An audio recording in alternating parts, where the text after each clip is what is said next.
Ordinary Habits, Extraordinary Life is about mastering simple things in everyday life to expand your views, access more of your untapped potential, and evolve ordinary habits into an extraordinary life. Here is your host, Maria Bailey. Welcome to Ordinary Habits, Extraordinary Life, where we dive into life's big questions with simple, real, and intimate stories from masters in their field, where we invite you to be curious, be inspired, and simplify the way. Our guest today is a lover of nature, talented artist, a quiet, introspective man that has achieved what no other goalie in the history of lacrosse has. A man that has taken it upon himself to use the mastery of his craft to support student athletes to become mature, caring, successful, and well-rounded leaders for their communities. Trevor Tierney is the only goalie in the history of the game to have won an NCAA Championship, an International Lacrosse Federation World Championship, and a Major League Lacrosse Championship. He won 2 Division I NCAA championships as a 2-time All-American, Academic All-American, NCAA Goalie of the Year, and a co-captain at Princeton. All-World Goalie in 2002, and silver medal winner on Team USA in 2006 at the International Lacrosse Federation World Championships, and a Major League Lacrosse Championship in 2005 with the Baltimore Bayhawks, and a 4-time league All-Star in 7 years. He received his BA from Princeton in psychology and his master's degree from Harvard Extension School. Owns and operates LXTC Lacrosse Training Center, a Denver-based company that organizes camps, clinics, teams, and tournaments for youth through high school lacrosse players, and is a partner with Excellence with Integrity Institute, a nonprofit that focuses on character and culture development for universities, athletic departments, and major companies. And here we are, so honored and excited to have this conversation with you, Trevor. Welcome. Thank you for the kind introduction, Maria. Good to see you. Yeah, good to see you too. And as I was getting ready to have this conversation with you, I always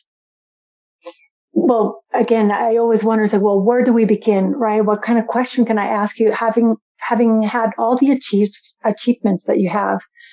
And so my first question is, after achieving all of this, what does it all boil down to? Like, what matters in your life right now? What matters most? It's a great question. One of the challenges that I face now in being a coach and working with kids is trying to share with parents and the players that I work with that the achievements and the championships and the awards really aren't the thing that matters. It's really about the journey and the lessons along the way. For me, the context was in lacrosse, and lacrosse is a game that I love, and it's a really beautiful game that was the Native American game when Europeans first came to this continent. And I always grew up around the game. My father was a coach my entire life. So it's been a huge part of my life in all different ways. It put food on my table my whole life. And it brought a tremendous amount of great experiences and opportunities. And so for me, looking back, it's like it's an art and it's a journey to be a part of. And I don't mean to just write off the accomplishments or those great experiences that I had, but those things are so fleeting. They're just kind of landmarks along the way. And a lot of my best friends are from the game, and all my great memories, and just so much of my life has been part of that game. It means so much more of those things. So in working with kids, that's my real challenge, is trying to help bring them back to the present moment and be athletes and fully engaged in what they love. And part of that includes being competitive and striving towards success, but it also means learning a lot of the lessons that the game has to teach you. So that's what comes up for me right now. Beautiful. And so if we could double click on a few words that you said, you said, well, it's beyond just, the trophies and what you've earned, but the journey. And then you define it's like there's the art and the journey. So I want to highlight maybe the word art, since we're looking for the habits, right, or the rituals that create that constancy of an achievement. And then present moment. So if I could highlight those two words, art and present moment. Yeah, I think when I think about an artist, because I was an athlete, I think of myself more in those terms, but I'm trying to write more in my life now. And my wife is a poet, and she does a lot of handcrafting. And so when I think of an artist, there's a lot of discipline, and there's a lot of hard work that goes into a final product. I think a lot of times when we think of artists, we think of the final book or the final painting or whatever it is we're working on, but there's a lot of time and effort that goes into that. So for me as an athlete, the habits were, it's kind of like chop wood, carry water. For me, growing up as a kid in lacrosse, we call it hit the wall, which is you grab your lacrosse stick and get a ball and you go throw against a brick wall for an hour. And, to be really good, you have to do that every day pretty much, and really develop that, have the stick become an extension of your body, really. And that's kind of the stick. And Native Americans teach this to the people that they pass the game down to, that the stick is really the most cherished aspect of the game, and we care for our stick because it's really the thing that allows us to play that great game. So I think when I think a lot about habits that I learned from being an athlete, I always come back to discipline and hard work and the little things, the little stepping stones that got me to where I was. Do you have a memory, kind of like a first memory? And I'm trying to relate it to like when we're young, right? When we get that aha moment of that what we're doing actually, and I may be putting more meaning, but what we're doing has meaning, and we're connecting the dots. Do you have a memory? I'm overwhelmed with memories. For me, the memory that always stands out for me was in 1992, Memorial Day in 1992. That's when the NCAA championships are always held for lacrosse. And my dad had been at Princeton for 5 years, and they were a very bad team in 1988. So only 5 years ago, he had just gotten there, and I was about 9 years old when he got there. So all these guys were kind of like my idols, and I had seen how hard they worked in that in those 4 or 5 years. And then they were playing in the championship against Syracuse, who was a perennial, just dominant force in the game. And it was a David versus Goliath matchup, and Princeton ended up winning 10-9, and I was a ball boy on the field. And I just remember a lot of the memory being like, wow, you really can do, you really can create whatever you like or if you really dedicate yourself to something through hard work and discipline and teamwork, and coming together for a common goal, you really can do a lot of things in this earth. And I was always so inspired by that team and that group for watching what they had built up those previous 5 years. So that's the one that really stands out for me. From that moment on, do you have a sense of how that moment of insight changed a 9-year-old Trevor, in school, and, you're a boy, and like, how did you do things differently from then on?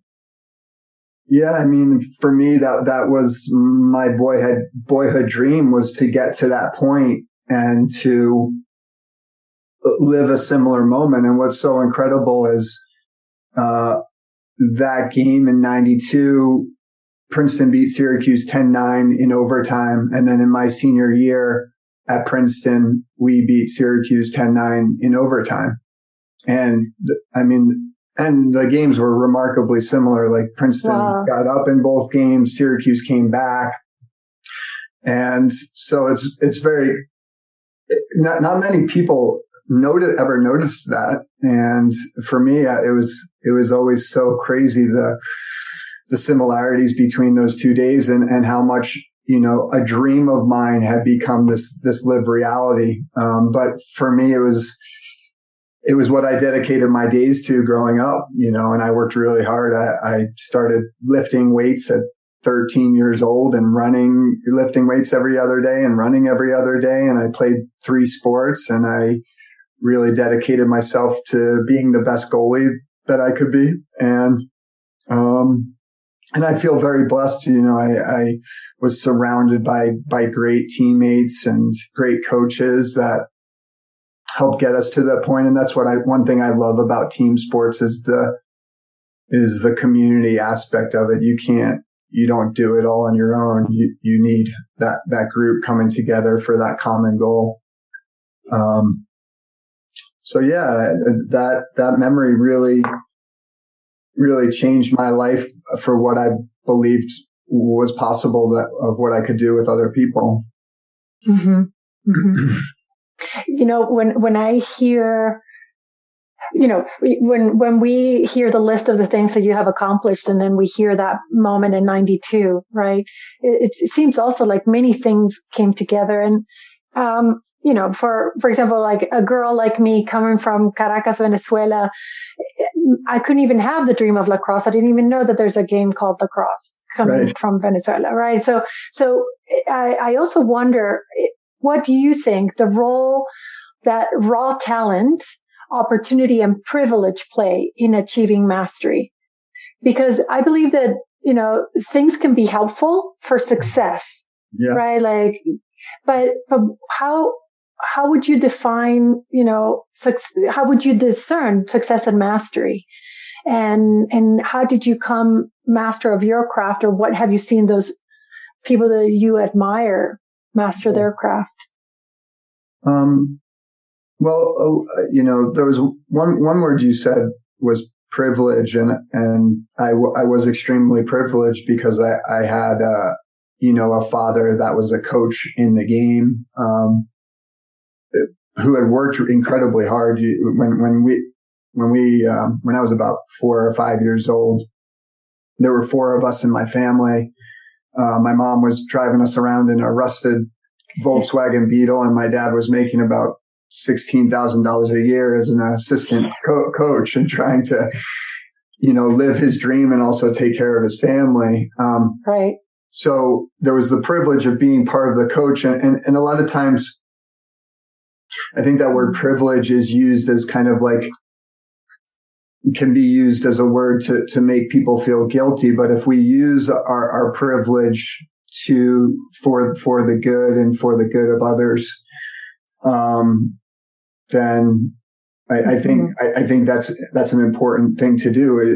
There are gifts that we're all given in our lives that we can use for the betterment of our own lives and others. So certainly being involved in the lacrosse world from the time I was very young was a privilege that I used to my advantage and the advantage for my teammates and now for the people that I work for. some of the other things, talent, I always kind of laugh at that one because playing other sports, I wasn't the fastest kid in the world, and I wasn't the biggest kid, but I worked really hard to become the best athlete that I could be. And I forget the other words you used. Opportunity, right? Yeah, opportunity. Yeah, certainly. Having my father get a job at Princeton University and become the coach there, I didn't even, it's kind of like you were talking about lacrosse. When I was a little kid, I'd never even heard of Princeton University or the Ivy Leagues or anything like that. And then my dad gets a job there around the time I was 8 or 9, and it was just a whole different world. And so that became a dream of mine, was to get to go to that university and learn there and play for my father there and win a national championship there and meet great friends there. So all of those were dreams of mine that became a reality. So let's break it down now. What I constantly hearing from you is hard work, right? So yes, right. It's great when you do have the opportunities, when you do have some talent, right? Mm-hmm. And the privilege, and I think both the privilege of seeing your dad work really hard. Yeah. And supporting the family and following his dream. Yeah. And then the privilege, I guess, of the opportunities, or the privilege of seeing a discipline that was, I think, passed down to you. So, and I also want to echo again how you said privilege use it for good. And so mm-hmm. we've kind of redefined a bit of that privilege. Instead of something of a guilt, it's actually, yes, that card was on the table, and then what you've done with it. Mm-hmm. So where I would like to take the conversation now, if you're okay with that, is what does hard work then, if we break it down into small acts and even like little pieces, what does hard work meant or means to you now? So we can relate, right? Because also I'm trying to find the relatable. It's like, well, how can I relate to you at that level of sportsmanship and mastery and discipline? I want to relate to it. So how can I relate if we break it down to pieces? Sure. So one of the rules that I have on my teams for my young guys especially is when we start our season, the rule is to make your bed as well as possible every day. And this was something I took from a book, a Navy admiral who wrote a book called, I think, Make Your Bed. It's Admiral William McRaven, I believe. And what I love about that idea is just doing the little things well. And this is what he talks about and what I share with my players of, if you can't do the little things well, then how are you going to do the big things? And so when it comes to team sports, it's things like,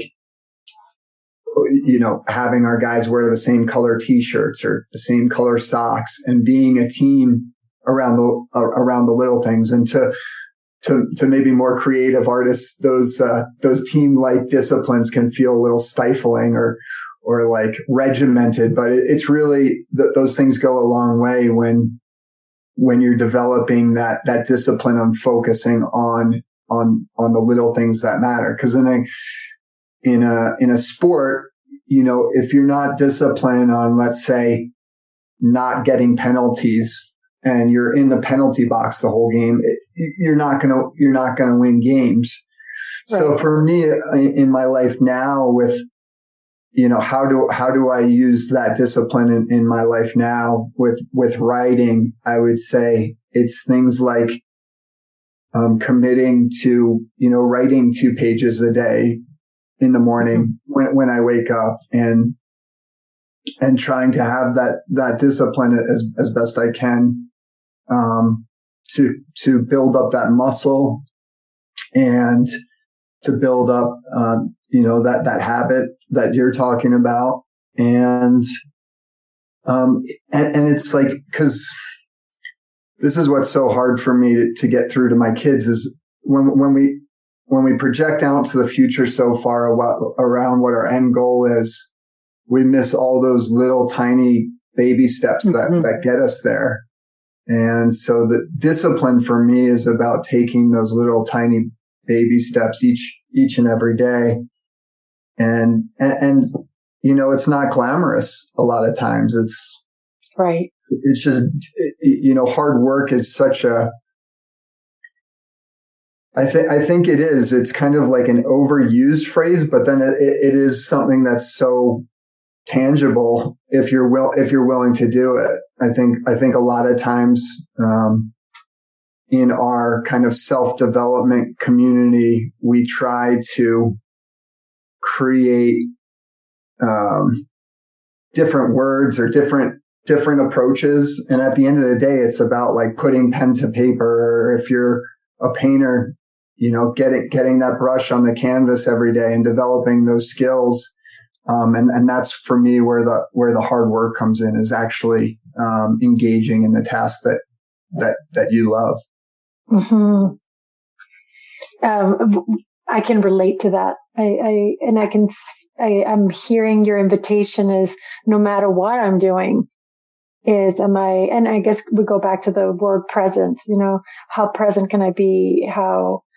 And you didn't say this word, but I talk a lot about, tending, how are we tending to the things we love? And so when you talk about engaging, how engaged are you in the little things? And I was really moved when you said, you're right. Like if you're so focused on the end game or end goal, wow, then you missed your whole life if you're so focused. Yeah.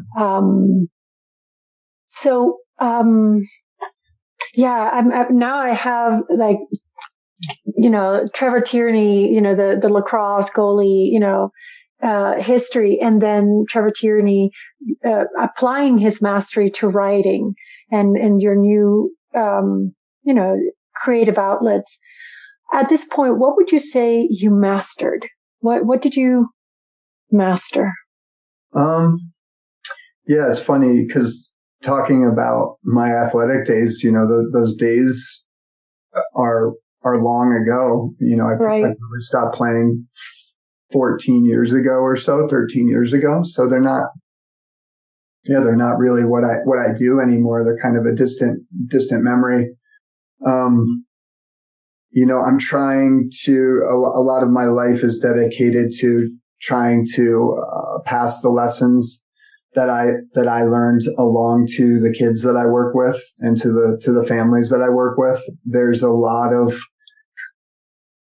the team sports world right now is very crazy to put it mildly. And I'm trying my best to support those families and kids and best I can with my mastery and understanding of what it all means. Because when you go through it, you have one idea. Like for me going through it was like to try to be the best, to try to win and to try to win these awards and win these championships. But when you take that approach, you miss a lot along the way.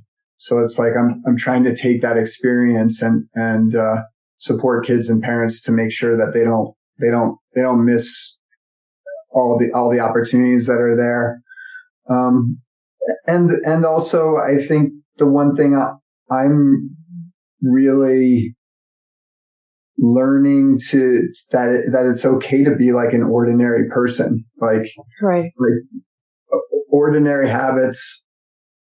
I'm okay with living, an ordinary life now, because like for me, ordinary is, I like being at home with my wife and our dog, and we live up in the hills of Lyons, and it's a beautiful place to live. And I love, taking things a little bit slower now and not trying to, achieve as much. So,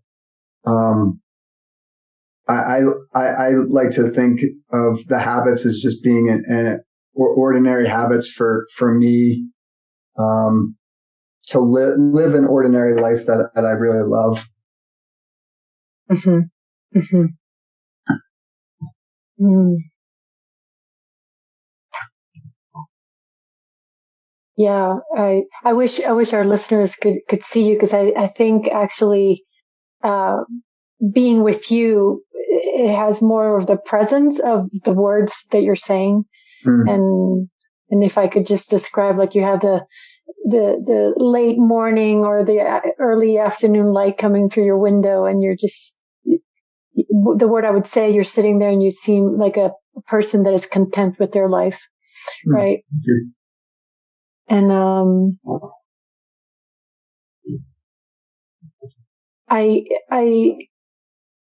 I'm still trying to get to the nugget of, the relatability of, because again, you walk your talk, right? You're there, you've achieved a certain mastery, and perhaps the claim I'm trying to make is that by doing these little things, these attending to the tiny little things and engaging in the moment, can actually, and when I say extraordinary life, is that you'll find out that your life as it is is extraordinary, right? Like, you don't need, like, maybe an extraordinary event to make it extraordinary. And maybe even as we began this conversation, after even all the titles, you realize that the titles are not the ones that make it extraordinary. Right.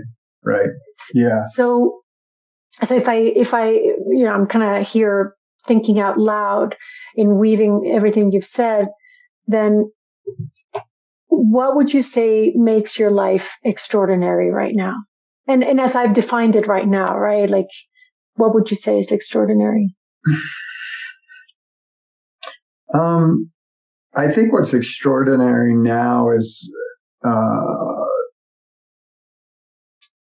the people that we're surrounded by. My wife and I are surrounded by the community that we're building together, and it's small community, small group of friends. But we found from living rurally that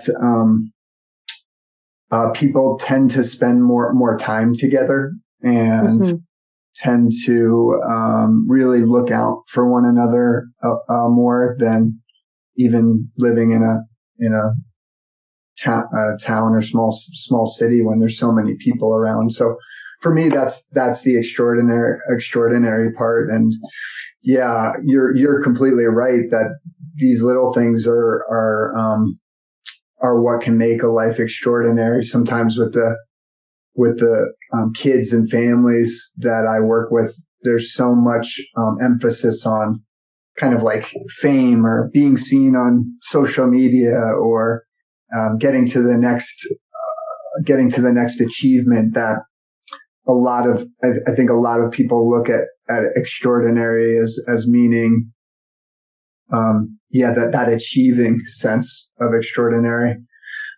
So yeah, it's tough for me to answer. Like, I feel like my life now has really just slowed down a lot. My wife and I are expecting our first child in 4 months, I believe. Oh wow! Congratulations! Thank you. And just praying for the health of that little one and for my wife, and trying to stay in the moment of that and enjoying. Frankly, I know a lot of people are struggling with COVID time, but I'm trying to really enjoy. I work from home a lot and get to be home and kind of feel like I'm hibernating right now. Right. So there's nothing too crazy about my life right now. And so I'm just trying to. I have my challenges like everyone else with having my worries with the future and making a living for our family and all the little things that come up in our day-to-day lives. So I think a lot of, maybe to get to your question around what you're asking for, is really my coming back to that presence, because when I was playing sports, if I wasn't present as a goalie, the ball was going to go, past my head and go in the net. And so, I had to be very, very present and kind of say yes to each moment as it came by. And so I'm trying to get back to that. That's a discipline in itself, of that kind of daily meditation of being present with each and everything that comes up in our lives. I love the segue the connection that you just made, because I was thinking exactly like, how do all those years, again, the mastery of all that discipline is now living in you, or lives you, as you are getting ready to be a dad, and all those challenges and joys of that, right? And COVID. So when you wake up in the morning, is there a certain kind of organizing principle that is an imprint of all the discipline that you had years before that holds you through now? If we could talk about that. Sure. So one thing that came up for me as you asked that question was, I remember being completely in the flow. Towards the end of my career, I really started to dedicate. It became less about winning for me and more about just being completely in the flow, completely in the zone. And actually, I was writing about this yesterday, of actually playing for the people that were there. That were in attendance in the games. I remember we used to play at where the Broncos stadium is, and we don't get quite as many people as the Broncos, but one game we had like 10,000 people there, and it was a good crowd. And I just remember trying to play my best for the people that were there. So I share that story in that a lot of my life now is, I've let go of some of like the personal inward seeking practices to get better on my own. And it's more focused on, like external, my community, the people, our family and friends, around us, my wife, our all willing future child. And so I think that's the guiding principle for me now, is everything I do, I'm really trying to, I feel like, I'm 41 years old, and I feel this sense of urgency that I've never felt in my life before. Feeling like I'm kind of past, maybe quite easily past the halfway point of my life, and trying to make sure that I serve my community, and leave my little nook of the world a little bit better by the time I leave. So that's kind of my guiding principle each morning. So how do you enact, what are the little things that you do daily that you're kind of like those embodied gestures, right? That embody that intention, and maybe even who inspires you, who is, if you were 9 and you looked at all those lacrosse players as your heroes, who are the heroes that are inspiring you now? Sure. On the first question, I think it's a daily writing practice, and not trying to do too much each day, but just writing. I'm working on a book for lacrosse players and parents and coaches, and just trying to write two pages a day freehand, and then seeing where that takes me. So that's a practice following that principle I shared. Just making sure, taking care of my home, and we really try to honor our home. We feel blessed to have a great home, and try to take care of that each morning. And I think some of it's like the little things thing. Like I make my bed every morning. Right. My wife laughs at me, but it's like, for me, starting to the day with those little things gets me into that mindset. I'll be honest. I had a few years. I've struggled, over the past some time with some of the anxieties that have been up in media and social media and our COVID and our political environment and everything that's been going on in our world. I've lost some time to getting distracted by some of those things, and I feel myself pulling away from the past year or so. Been pulling away from social media and news and trying to stay disciplined around staying away from the screen as much as possible. I've really removed myself pretty dramatically on social media because I found it just distracting me too much from things that matter. So what do you do instead of those hours? Yeah, I mean, a lot of my time is either dedicated to my work, or writing, or spending time with my family, or being outside. Just little things.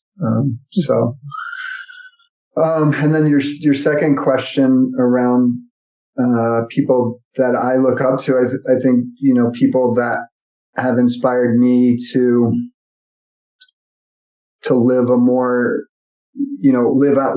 April and I live out on like 14 acres out up in the hills of Lyons, which for those of you that aren't in Colorado is just north of Boulder. So it feels very wild around here. We have deer and elk and mountain lions running around at night. And bear. Yeah, they're all up here. You don't see them all, but they're here. And we were really inspired to live this way by some of our mentors around Colorado, like Mary Marsden. She runs a lot of wilderness retreats, wilderness vigils. April and I have both done sit-downs with Mary and Animas Valley Foundation down in Durango, which is something Bill Plotkin runs. And that Mary and also Jim Marsden was a great mentor of mine who set me on that course to be more connected with the land and more connected with nature. So a lot of our lives it's very strange. We've only been out here a couple of years, but it really changes you being out this far and away from the pole, and slows things down quite a bit. Another man that's really inspired me around community is an author named Stephen Jenkinson, and he's been a really good teacher and mentor for me that I've learned a lot from over the years, and speaks a lot about getting away from our own looking inward and always being concerned in our own growth, and more thinking about the people around us and the people that come after us, and also remembering our ancestors that have become before us. So having a more village-minded perspective on things. So, sorry, I feel like I'm rambling a bit here, but those are some of the practices and people that mean a lot to me in my life now. Thank you. I think in the way you were speaking, it seemed to open up the space also to reveal your community. Like in this conversation, you've been talking about your community and the close people, close friends that you've had around. So I now get the picture of, even though maybe in the early years of your life, you had all those championships and sports, I get curious now of the man that you are, the man that you are becoming. Right. I see you around the fire. I see you tending to your community. I see you honoring the ancestors, honoring future generations, and leaving perhaps a footprint that it is sustainable to them, to live in, which then makes me think, so what would you say, what does it mean to you now No, how do I want to ask this question? It's something like, then when you look at the little things you do every day,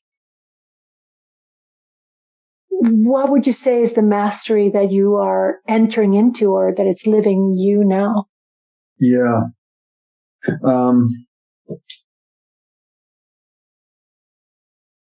That's a great question. I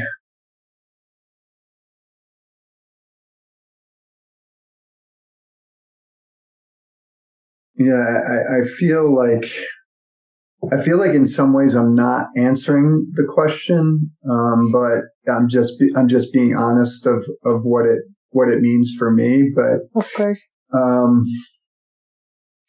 for me, I don't know. Maybe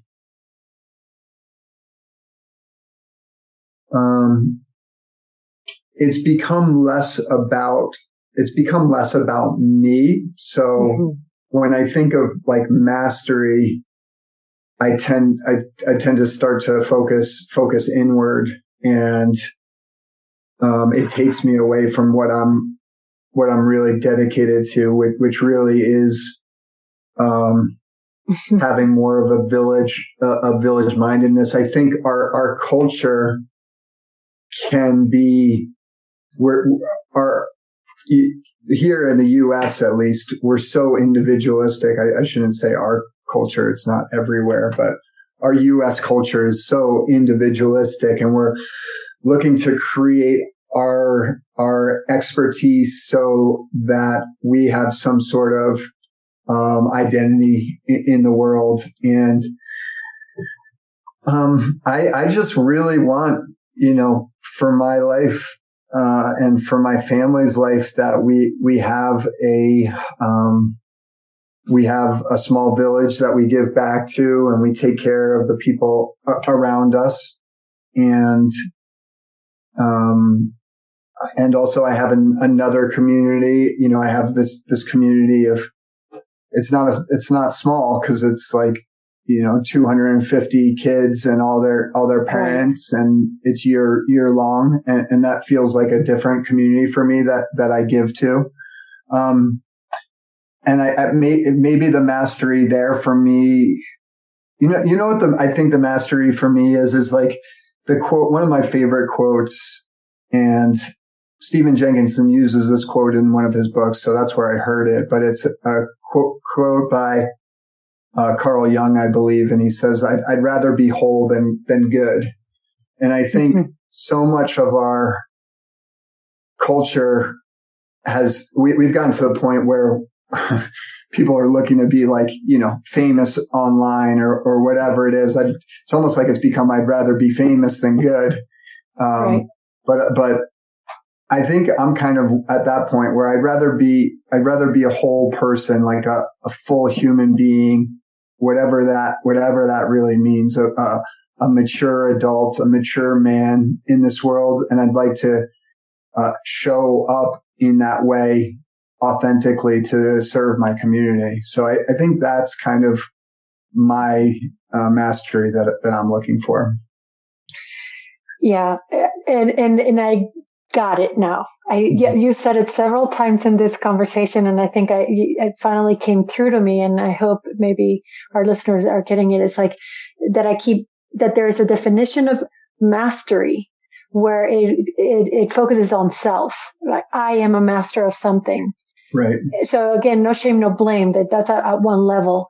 And you keep pointing us in this conversation that the way, after achieving a certain personal mastery, there's something that you were investigating, or at least this is what I understood. There's something you're investigating now that actually takes away from that individual identification of your own mastery, and looking outward to a service, to a mastery of, and I'm putting now words in what you said, but I'm moving my arms sort of like in this cycle of giving out and receiving, sort of like a reciprocity of, it's something that can be mastered, that can only be mastered in a village, that can only be mastered by attending to others and being part of a village. Have I understood you? Kind of like the point that you were trying to make? Yeah, and it's a great point. I think I think there's value in personal mastery. So I don't want to do away with that, or if there's anyone pursuing that in different ways, there's a lot of value in that. And I think a lot of the value in it creates some of the things that we've been talking about today, which is that discipline and work ethic and dedication to something, and also any context that you strive towards mastery in, it's going to teach you lessons. So my context was lacrosse for almost 30 years, and that game taught me a lot of lessons, and it brought me to a lot of the awarenesses that I'm trying to bring into my day-to-day life. So I think it's an incredibly important pursuit, and it's also one where I think in our culture that sometimes we can get stuck on. And if we're always like, sometimes I had this experience of, I was invited to a conference around consciousness and flow in sports. And I've had some great teachers. There's this guy, Scott Ford, who teaches tennis players how to get in the zone and use their eyes differently. And I teach all my young goalies how to do this. And so like those skills have been incredibly valuable to me. But I was also sitting in a room of 40, 50, 60, and 70-year-old people. Wow. And the challenge that I put out there was it's great. It's a great pursuit to pursue flow and higher consciousness through sports. But for what end? If it's just for us, if it's just for me, if it's just for you, just to have that mastery, what good does that do the world? And so I think that's where I'm at in my life is, okay, I don't need to go pursue some other context to become a master at it. How do I use the lessons that I learned in mastery to bring to the world? So in a day that you go teach these kids, what would be a sign of like a good sign? I'm trying to see, like, what are you checking where it tells you, I'm moving towards wholeness, or I'm passing down what matters, or what are signs of that? That's a great question. I've never thought of that before.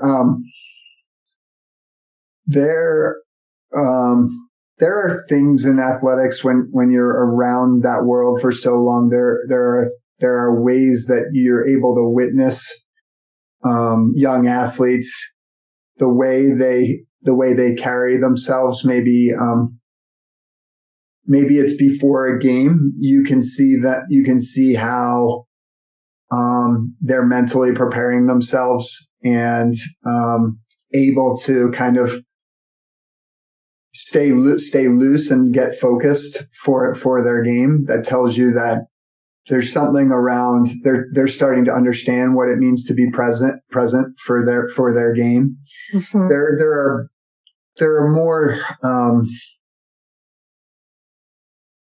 are more like interpersonal things that I witness from athletes where I'm like, oh, you're actually getting it. It's the athletes that are very respectful of maybe the time you put in as a coach, or respectful of their teammates and caring for their teammates, where they're fully committed to a team. Where I witness a lot of athletes, a lot of families now within sports, they're more than willing to just bounce around from one team to the next till they get what they want out of it. And there are kids and families out there, and a lot of this is in thanks to the parents and the way they raise their kids. Of no, I'm dedicated to this team, and like, okay, we had a rough tournament or we had a rough season together, but I'm going to work to make my team better. And those are some of the things where you can look at a kid and be like, oh, he gets it. Like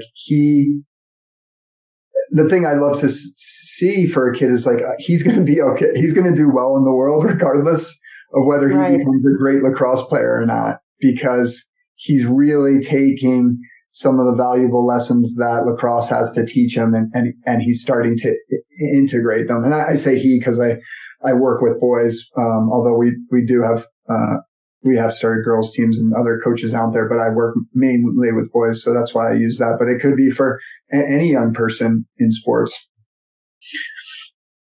Trevor, you kind of were listing them, but I want to list here the things that I'm taking away in the journey of this conversation. I actually want to go back to what you were saying, the Native Americans, and say they helped you honor the stick. Mm-hmm. And I was thinking, well, you need to find out what your stick is. Right. What is the stick of your game, of your life? What is that thing that you need to value and take care of, right? Mm-hmm. And that it's an extension of you. I also love the conversation that we had of the little things, making your bed, like those little things that if you do the little things well, then exponentially everything that then you end up doing, you do well. Not missing the tiny little steps, taking care of the little things. Yeah. So at the end of your career, at the end of your life, actually it all mattered. I love your statement of you rather be whole than good. And I really got that your mastery where it's taking you now is, again, your stick is your community, your village. Like, that's what you're tending to. And you did give us a little nugget here at the end where you said, I'm going to put it like this, maybe being present means to being loose and being prepared. He said, if you see this in the players. So then I was, again, imagining if I'm getting ready for a presentation, for a talk, or any of our listeners have a moment, right? A moment that could be similar to a game, but you have a big moment. So what do you need to do with yourself to remain loose, but also prepared? And that's sort of like maybe an experience of presence as you defined it. Mm-hmm. And then last things I love also, I can see it in athletes where they're respectful and they're committed. And I see that now you playing with your village and your community.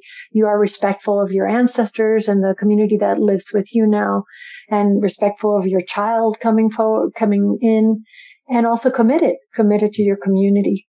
Mm-hmm. Do you feel like I've received you, sort of like the story of you, and how you've shared today? Yeah, it's been really interesting having this conversation with you. As I told you offline, I face pretty similar, or not similar to your questions, but a lot of the lacrosse questions that I face don't get to kind of allow me to articulate some of the things that we went through. So I appreciate your co-creation with me on this. And that one thing around preparation, I didn't talk too much about, but that's definitely one of the keys is the prep and the practice of it all. Practice is where it's at, the day-to-day practice. And then you get your chances to show off your talents or whatever it is, or bring your skills or talents to the world. And those practices are what get you ready for that and able to do that. But thank you for reflecting that list back to me. You're very welcome. Is there anything I didn't ask? Is there anything I want to be careful, but a statement that Stephen Jenkinson says is like, how to carry each other forward, to mm-hmm. carry you forward. Yeah.